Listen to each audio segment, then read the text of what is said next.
The second Schweinfurt raid was a World War II air battle that took place October 14, 1943, over Germany between forces of the United States 8th Air Force and German Luftwaffe's fighter arm. The aim of the American-led mission was a strategic bombing raid on ball-bearing factories in order to reduce production of these vital parts for all manner of war machines. This was the second mission attacking the factories at Schweinfurt. American wartime intelligence claimed the first Schweinfurt-Regensburg mission in August had reduced bearing production by 34% but had suffered heavy losses. A planned follow-up raid had to be postponed to rebuild American forces. As the squadrons rebuilt, plans for the return mission were modified based on the lessons learned. Planners added additional fighter escorts to cover the outward and return legs of the operations, and sent the entire force against Schweinfurt alone, instead of splitting the force. Despite these tactical modifications, a series of minor mishaps combined with the ever-increasing efficiency of the German anti-aircraft efforts proved to be devastating. Of the 291 B-17 flying fortresses sent on the mission, 60 were lost outright, another 17 damaged so heavily that they had to be scrapped, and another 121 had varying degrees of battle damage. Outright losses represented over 26% of the attacking force. Losses in aircrew were equally heavy, with 650 men lost of 2,922% of the bomber crews. The American official history of the Army Air Forces in the Second World War acknowledged losses had been so heavy that the USAAF would not return to the target for 4 months. The fact was that the 8th Air Force had for the time being lost air superiority over Germany. The operation was a failure at all levels. The tactical technological failure to produce a long-range escort, at the very time that the longer-range Packard V1650 Merlin-engined B and C versions of the P-51 Mustang were just coming into service with the 8th Air Force, exposed the bombers to unrelenting attacks by German fighters, and the improper preparations for the creation of reserves in the summer of 1943 meant that current logistics could not sustain such costly operations. The intelligence of the Allied air forces were also flawed. Arthur Harris, air officer commanding RAF Bomber Command, questioned the intelligence that claimed ball bearings to be the critical node in the German war economy. Harris refused to cooperate with the Americans, believing ball-bearing targets to be a false panacea. Postwar analysis has shown Harris's objections to be correct.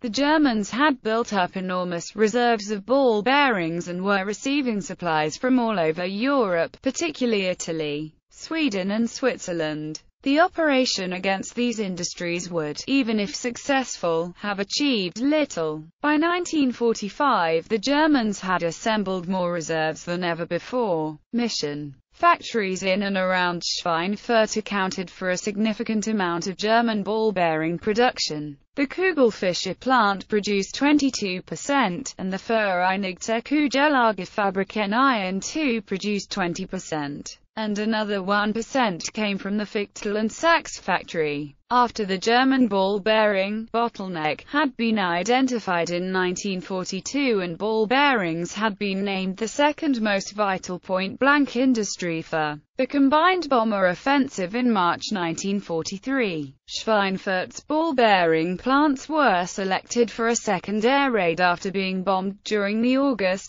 Schweinfurt-Regensburg mission. Each of the 3 bomber wings was to be escorted by fighters from a single group with multiple squadrons of P-47 Thunderbolts. The fighters were inexplicably not employing drop tanks, which limited their escort range. One fighter outfit was sidetracked to escort a squadron of 29 B-24s that switched to a diversion mission to Emden because of the bad weather forecast. Some 229 of 291 B-17s hit the city area and ball-bearing plants at Schweinfurt, Germany in 2 groups. The first group bombed at 14:39 to 14:45 hours, the second group at 14:51 to 14:57 hours. They claimed 186-27-89 Luftwaffe aircraft. 60 B-17s were lost, 2 damaged beyond repair and 13 damaged. Casualties amounted to 5 Kia, 40 WIA and 594 MIA. In addition, the bomber formations were spread out and vulnerable because of bad weather. The Luftwaffe military intelligence officers had suspected a deep penetration air raid because of the substantial raids. Jagdwaffe 3 UDET intercepted the bombers as they crossed the coast, but P-47s succeeded in shooting down 7 Bf-109s while losing just one P-47. Over the Netherlands, elements of JG-1 OESAU and JG-26 Schlegeter made repeated attacks.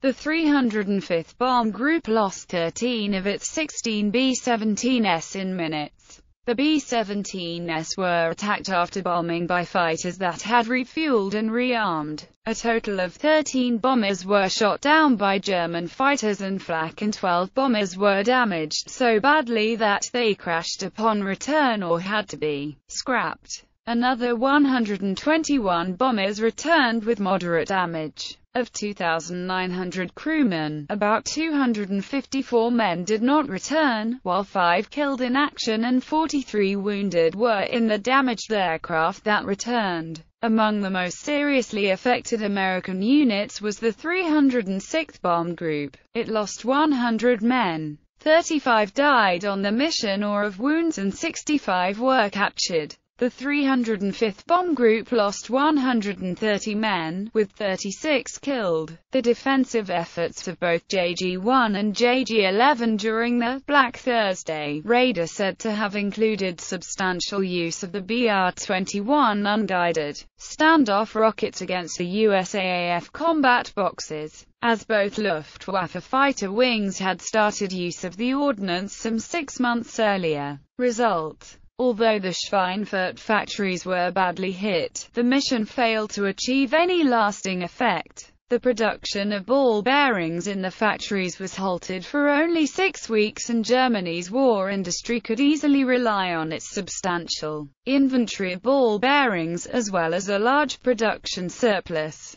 In addition, the ball bearing facilities were dispersed to reduce their bombing risk. Consequently, despite General Henry H. Arnold's claim that the Black Thursday loss of 60 downed, ditched American bombers in the Schweinfurt raid was incidental, unescorted daylight bomber raids deep into Germany were suspended until the February 1944 Big Week missions with P-51B Mustang escorts that included additional Schweinfurt day-night USAAF RAF bombing on the 24th. As a contrast to the strategy of using heavy bombers against a particular wartime resource, the oil campaign of World War II was essentially started by the RAF Bomber Command as early as August 1941, 2 months after Hitler's invasion of the Soviet Union, and 6 months before the United States entered the war. It went forward relentlessly from that time, with the USAAF joining in on the efforts by late June 1943 during daylight. The oil campaign had its priority diminished from time to time with important events, such as the lead-up to Operation Overlord, which by June 1944 demanded heavy bomber support for a time, but soon thereafter the relentless attacks by day and night resumed, starving the entire German Wehrmacht military of fuel and lubricants from the autumn of 1944 onwards.